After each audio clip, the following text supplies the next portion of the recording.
국민의힘 박형준 부산시장 후보가 청와대 정무수석으로 재임하던 당시 국정원으로부터 다수의 사찰성 문건을 보고받은 정황이 처음으로 확인됐습니다.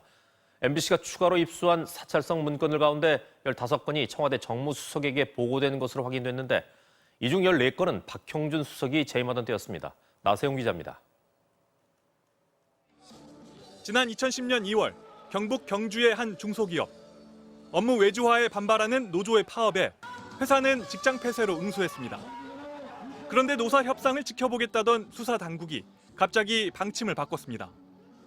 그런데 이제 갑자기 테러가 변해서 긴급 체포 영장을 좀 발부를 했었죠. 이제 담당 검사가 했던 이야기가 이거 내 손에서 할 수 있는 부분들이 없다라는 이야기를 했었거든요. MBC가 입수한 발레오 노조 투쟁 제어 문건. 국정원이 작성해 청와대에 보고한 이 문건에는 경찰의 주동자에 대한 수사 속도를 높여 투쟁 전열을 와해하라는 지침이 적혀 있습니다. 명백히 국정원 권한에서 벗어난 지침입니다.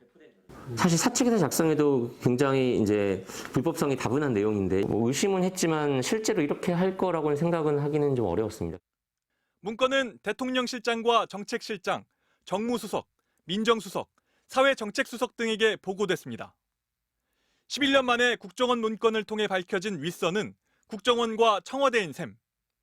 당시 정무수석은 박형준 현 국민의힘 부산시장 후보입니다. 정무수석에게 배포했다고 적힌 또 다른 문건. 2010년 3월 철도노조 파업 재개 기도에 엄정 대응한다며 노조의 징계구제 신청에 대비해 지방노동위의 좌파 성향 심판위원들을 제외한다는 전략이 적혀 있습니다. 실제로 노조의 우호적인 판정을 내린 적이 있는 2명의 공익위원이 철도노조 징계 심판에서 모두 교체됐습니다.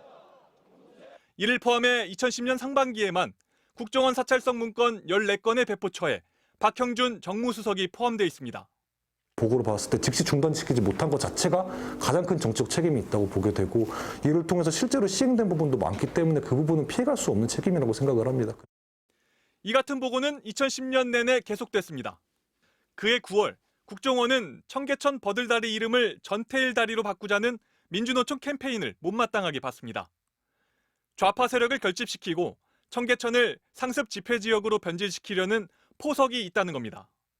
이 문건 역시 배포처에 정무수석이 포함됐는데 이때는 정진석 수석, 현 국민의힘 의원으로 바뀐 뒤였습니다. MBC 뉴스 나세웅입니다.